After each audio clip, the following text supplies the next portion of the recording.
Welcome to Speak English Podcast with Rory and Alex. Welcome back to the Deep Dive, where we take that fire hose of information you send us, all the articles, the research, the notes, and boil it all down to the insight you actually need. And our mission today, well, it tackles something I think we all feel, that pressure of huge, overwhelming goals. You know, whether you're trying to get fit or learn a new skill or finally get fluent in a language, we think we need these massive, painful leaps. The all-day cram session, the 12-hour work sprint. Exactly. But the sources you gave us, we're talking cutting-edge research from Duolingo, cognitive psychology studies, high-stakes communication coaching.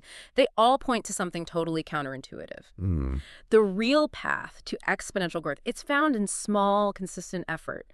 So our deep dive today is to really unpack the science that proves these small daily actions, often, just 10 minutes a day, are the true engine of mastery. It's fascinating because it's like our brains are already wired for this. They are. They're wired for small, distributed effort, not massive, painful input. We're going to show you exactly how to stop cramming and start compounding your knowledge using principles that are, scientifically proven, and now, with technology, completely optimized. Okay, let's unpack this. If we want knowledge to stick, we have to start with the biggest opponent, which isn't intelligence. It's just forgetting. Simple forgetting. And to do that, we have to go way back, all the way to 1885, and the German psychologist Hermann Ebbinghaus. Ebbinghaus really is the bedrock of modern memory science. He came up with the concept of the forgetting curve. Right. It's this graph that just shows how information, even if you learn it really well at first, just decays over time unless you actively recall it. And it's an exponential curve, so the fastest drop-off happens almost immediately. But the genius wasn't just spotting the problem, was it? It was finding the solution, which was, almost ridiculously simple. It really was. Spaced repetition. Spaced repetition. Ebbinghaus used himself as the main test subject, which is amazing. And he realized that these short distributed study periods, what we call spaced repetition, are just dramatically more effective than massed practice, cramming. How much more effective? Well, he showed he could memorize these long 12-syllable nonsense words with literally half the total practice time. All he did was spread that practice over 3 days instead of ramming it all into one session. That makes so much sense intuitively. But the research didn't just stop there, right? I saw in the sources, his work was foundational, but not the final word. Right. So fast forward to 1970, and researchers add a new layer to this, a refinement called the lag effect. And what did that add to the picture? The lag effect basically observed that learning gets even better if the space between your practice sessions gradually increases. Okay, so it's not just random spacing. No, it's strategic. Your review schedule might start with reviews seconds apart, then minutes, then hours, then days, and so on. It respects the fact that as your memory gets stronger, you need less frequent reminders. But you still need them. So we know memory decays, we know spreading out practice is the key, and the most important moment is right when that memory is about to collapse. That's the perfect way to put it. And Ebbinghaus's model basically gave us the concept of a memory's half-life. Right. Forget the math for a second. What it means is that every single thing you learn has a shelf life. The half-life is just the time it takes until you have a 50-50 chance of recalling it. So if the half-life for the German word Apfel is 2 days for me, in 2 days it's a coin toss, whether I remember it or not. Yeah. And that's the perfect moment to review it. That is the high leverage moment. Reviewing right before that half-life expires strengthens the memory, and, this is the key part, it dramatically extends the next half-life. Which brings us to how modern technology just nails that timing. Part 2. This idea of half-life regression, or of HLR, that Duolingo pioneered. Yes. HLR is so cool because it takes that old psychological theory, the forgetting curve, and it merges it with machine learning. Yeah. How does it even do that? How does it create a personalized forgetting curve for every single person and every single word? Well, that's the magic. Older systems, like, the Pimsleur method or those physical flashcard boxes. The Leitner system. Exactly, the Leitner system. They used fixed, hand-picked schedules. They just assumed everyone forgets at the same rate. HLR uses machine learning to estimate the half-life for every word based on your specific performance history. It's a personal tracker for what you're about to forget. That's incredible. So what was the actual impact of that compared to the old fixed methods? Oh, the jump in efficiency was massive. HLR reduced the error in predicting when a student would forget a word by 45% or more. Wow. In practice, that means the system stops wasting your time on words you already know cold and laser focuses on the few things you are actually about to forget. And this is where it gets really interesting for anyone thinking about psychology or product design. Duolingo first tried to feed the model all these technical details about the words themselves. These, what were they called? Lexem tag features. So Yeah. things like whether a verb was a gerund or a past participle. Really technical stuff. Right. And what happened? Well, they found that these tags sometimes just frustrated students, and they caused what's called overfitting. The algorithm would just predict you'd forget a word quickly because the tag said it was a hard concept, even if you were doing fine with it. So the system's own logic was getting in the user's way. Precisely. So the final best model actually ignored all those complex linguistic details and only used interaction features. Meaning just my own practice history with the word. Your history, your struggle or your success with it. And when they made that switch, when they dropped the tags and focused purely on student behavior, what do you think happened? Engagement went up. Daily student engagement shot up by 12%. 12%. That's a staggering number for just a back-end algorithm change. It is. It proves that personalization based on your effort is way more important than just categorizing how hard the material is supposed to be. So let's connect this back to the listener. What does all this research mean for someone trying to learn something in just 10 minutes a day? It means we have to embrace the practical application here, microlearning. It's just content delivered in these little bite-sized chunks, 2 to 10 minutes, focused on one single thing. And the psychology behind it is so important. It aligns perfectly with what we call cognitive load theory. Our working memory is tiny. It's tiny. The part of your brain processing new information can only handle about 4 to 7 chunks of information at once. Microlearning respects that limit. It prevents that overwhelm you get from, drinking from a fire hose in a long study session. Okay, so we've got consistency and spacing. Now let's dive into 2 more techniques that really thrive in these short sessions. The first one is interleaving. Yes, interleaving. This is basically mixing up what you practice instead of just blocking it. So instead of doing one thing for an hour, you do 3 different but related things for 20 minutes each. Exactly. It's so much more effective because it forces your brain to work harder. It has to differentiate between concepts. When you block practice, your brain gets lazy. Interleaving forces you to retrieve the right strategy before you even start solving the problem. It builds flexible thinking. Give me a concrete example. Okay, if you're studying math, don't just do 50 algebra problems in a row. You'd mix in some algebra, some geometry, some calculus, all in the same session.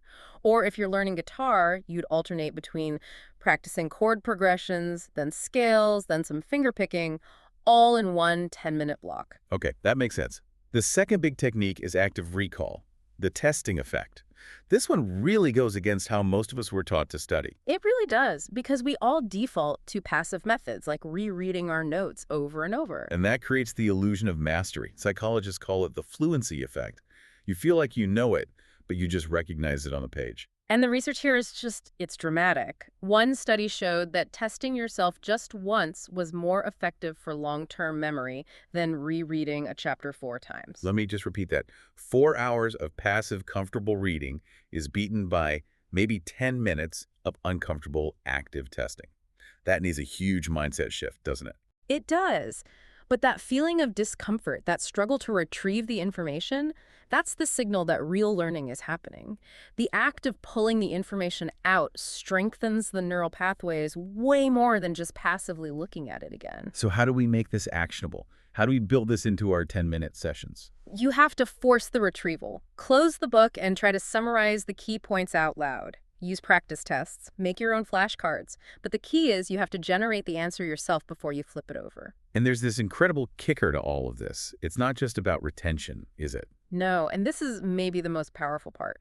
Research shows that learning through retrieval practice can actually make your memory immune to the negative effects of acute stress. You mean like test anxiety? Exactly like test anxiety. You're not just storing knowledge. You're building a psychological defense that holds up when the pressure is on. That is profound. You're not just smarter, you're more resilient. Okay, so let's bridge this learning science to the science of behavior. This brings us to the 1% mindset, continuous improvement. Yeah, we always convince ourselves that massive success requires massive action. But the math of compounding tells a different story. If you get just 1% better each day for a year, you'll end up 37 times better when you're done. 37 times. It's why those small, almost boring daily choices add up to such an extraordinary advantage over time. And James Clear's work really formalizes this with his 4 laws of habit formation. This is how you actually embed that 10-minute practice into your daily life. Right. It's all about making it easy. So first, make it obvious. You stack it on an existing habit. So after you pour your morning coffee, you read one page in English. The coffee is the trigger. 2, make it attractive. You link it to something you enjoy. If you hate running, listen to your favorite podcast only while you do your 10 minutes on the treadmill. 3, make it easy.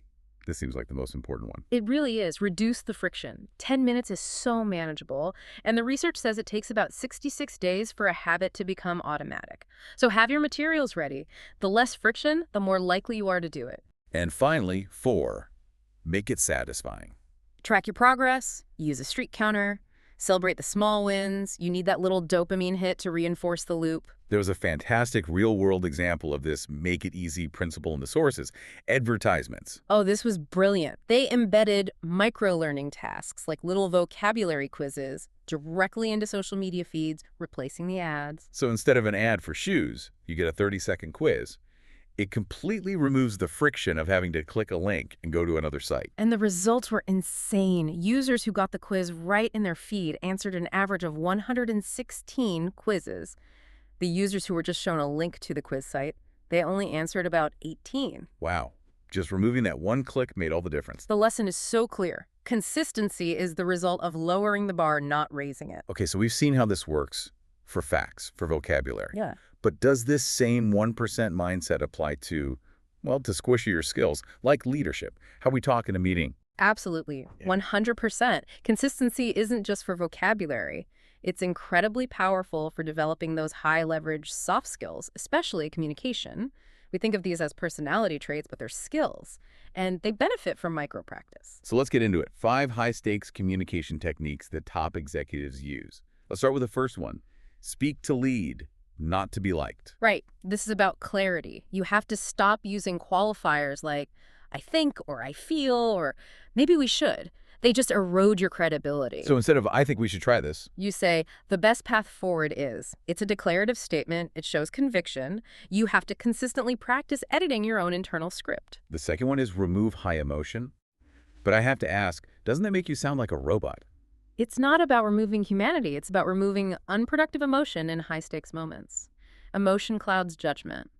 Leaders use logic and data. How do you practice that? There's a great visualization. Be a blade of grass in the wind. It bends with pressure, it acknowledges the challenge, but it snaps right back. Don't be a rigid toothpick that just breaks. Practice pausing for 3 seconds before you respond to anything that feels like a threat. Okay.